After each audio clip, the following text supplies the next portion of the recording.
Welcome back to another monthly portfolio review. In today's update, I'm going to be showing you guys exactly what I'm holding, how much I have in each position, and how much income it currently generates me. At 25 years old, my entire portfolio is now generating me close to $2,300 per month, and I'll walk you guys through everything here in today's update. As always, here's a quick disclaimer before we start. This video is purely for informational and entertainment purposes only, and nothing in this video is financial advice. Please make sure to do your own research and due diligence before making any sort of investment decision. With that being said, let's hop into the screen share. Alright, welcome back to another portfolio unveil video. And this is my current portfolio that's paying me roughly $2,300 a month, yielding me about 20%. And this is my portfolio around the end of May. So last month we've had a big tech run. My deposits versus current value is now up 15%. I think in my last video or last portfolio unveil, it was barely up. So that's a massive jump. I'm still a bit down on my book cost versus the value, which is basically, my book cost is basically because I reinvest my distribution, so it buys more shares, so that increases my book cost. But since buying the ETFs, it hasn't quite gotten back up to the same price yet. But I'm not worried. It's just a matter of time before it goes back in the green. So yeah, I still have my core positions here. So I have HYLD, which is like a US cover call ETF. It's a fund of funds. HDIV, it's like its twin brother. Well, not really, a bit different because it's more Canadian focused. I would say maybe HDIV is like 75% Canadian or 70% Canadian and 30% US, whereas HYLD is pretty much fully US. You have next I have SDAY, which is like 25 or was it 35 US blue chip companies. And it pays semi-monthly. It's pretty good. It's a stable position. So it has like Caterpillar, ExxonMobil, Chevron, Walmart, and so on. And then I have QDA, which is like it's same structure as Estee, but it's tech focused. So it's holding like tech names like I assume like Apple, Microsoft. Let's see. Yeah. So Apple, Microsoft, Intel, Broadcom, Google, AMD. I think it also has some memory stocks. Yeah, it has Micron. So Adobe, Intuit. So yeah, it's really good for getting tech exposure because you're getting that full uncapped 100% growth in these blue chip tech companies while you're getting the income from the zero DT options on QQQM. But you don't necessarily need ST and QD separately as it's in HYLD and HDIV. So maybe even moving forward, maybe I'll consolidate the positions someday, just to tidy up my portfolio because I want a lean portfolio with minimum maybe like four or five ETFs. That would be good. But something else that happened. So Hamilton also increased their distributions. So there's this account on Blossom. His name is Yield. Shout out to him. He provides these distribution updates like even faster than Fund Manager itself, I find. But yeah, so basically, he informed us that Q day increased from 21 cents to 22.5 cents. And remember, that's semi-monthly, so that's actually like 45 cents a month, if my math is correct. And then you have HYLD, which increased from 15.5 to 16 cents, and then HDIV increased from 18.5 to 19 cents. So that's pretty good. That's like, I feel like I just got a pay increase without asking for it or without having a performance review at my job or something. So yeah. And then, lastly, there was also an increase in C Day from 19.6 to 19.8.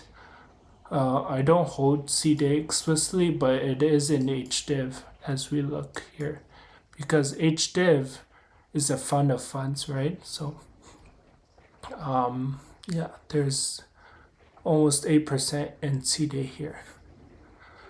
So that's my core foundational positions. Well, I also have QQQL. That's basically just the NASDAQ 100 index. So that's my core position, which encompasses the S&P 500, the TSX 60, and the NASDAQ 100. And then moving on, I have this Brompton Split Bank Corp, which is my newest addition to my portfolio. I talked about it 2 videos ago, I think. Yeah, it's been performing really well. I picked up 200 shares, and then it kept going up. And then one day there was finally a red day, and I picked up 200 shares more. This stock never goes red. It's always green, it seems.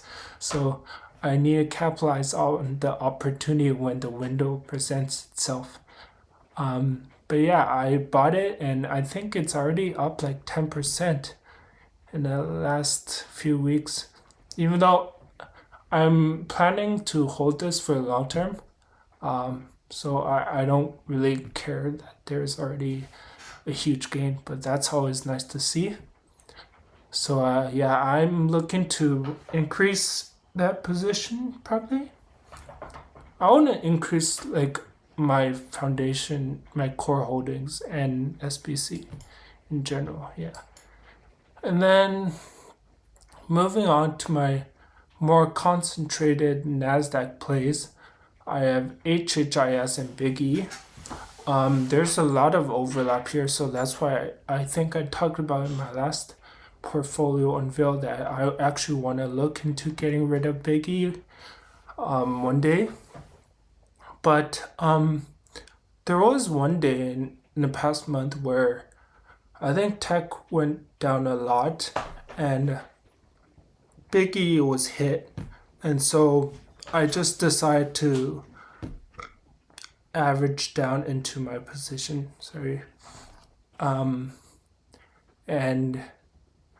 yeah, so that's why I bought more shares of Big E, just to bring down my average cost. I think I was at like 25 before, and now it's 23. So that's a bit better.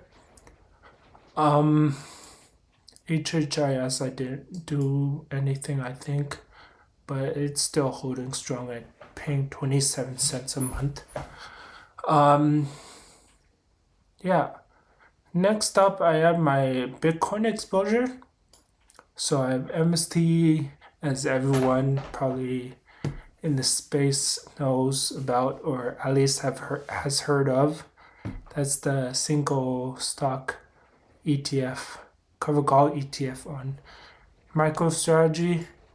Let's check the AUM actually. I think, is it still pretty high? Wow, it's still almost $500 million.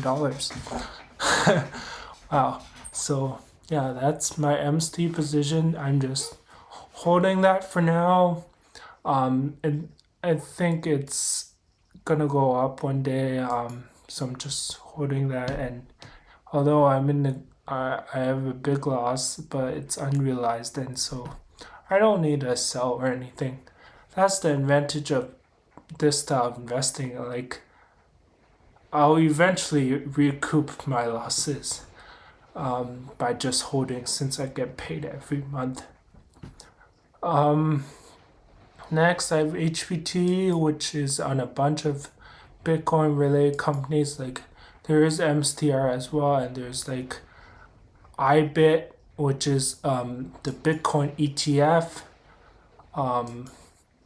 So that's like on Bitcoin itself. It has Robinhood, Coinbase, Block, and so on. Yeah, this one's been really well. I think this one I'm in the green. So yeah, but I don't have a big position in it. I meant to increase it, but I never got into it. Got to actually do it. So last but not least, I have HBIX, which is 100% cover calls on, like, cover calls 100 exclusively on IBIT. That's what I mean. So there's not really a point in me having it, since HBT already has cover calls on IBIT. So that's something that I will get rid of once it's green. Yeah, that's my portfolio. Oh, but lastly, I want to share, like, I don't know, just a shout out to Hamilton. Like, their funds have been doing phenomenally. Like, I want to show you this performance comparison. I've probably shown you guys hundreds of times, but it's just amazing. Like, HDIV is a TSX 60 proxy, and then XIU is also TSX 60 proxy from BlackRock, I believe. And look how much it's beating it by. So that's amazing, right? That's like what is it, 40, almost a 40% beat. And like, yeah, amazing. Oh, why is this stat so ugly? I don't know how they calculated it. That doesn't look right, but if it is, then wow, that's even more praise to HDIV or Hamilton. And like, conversely, on the other hand, we have HYLD, which is it's more tied to like SP 500, and then I compared it with VSP, which is same thing as VFE, but it's Canadian dollar hedged. I decided to do hedge because HYLD is also hedged to US dollar. I mean, to the Canadian dollar. So yeah, it's also beating the VSP by almost 15%, which is amazing. And we only have like 2 years of data here, because remember, HYLD was improving along the years. Like, when it just came out, it was not that good. That's why the performance is basically the same. But then in around February 24th, I think, February 2024, something along that, that's when HYLD 3.0 came out, and that's when it really improved. And like, even I think a few months ago, it improved again by adding the Dayback series. So I like what Hamilton's doing with this fund. It's getting better every few months and consistently improving. So yeah, keep up the good work, Hamilton. And yeah, that's my portfolio. Stay tuned for my next one in a month or so. And hopefully we can see more gains. So that's the full portfolio update for this month. Hopefully you guys enjoyed seeing the changes, the positions I'm holding, and how the portfolio continues to evolve over time.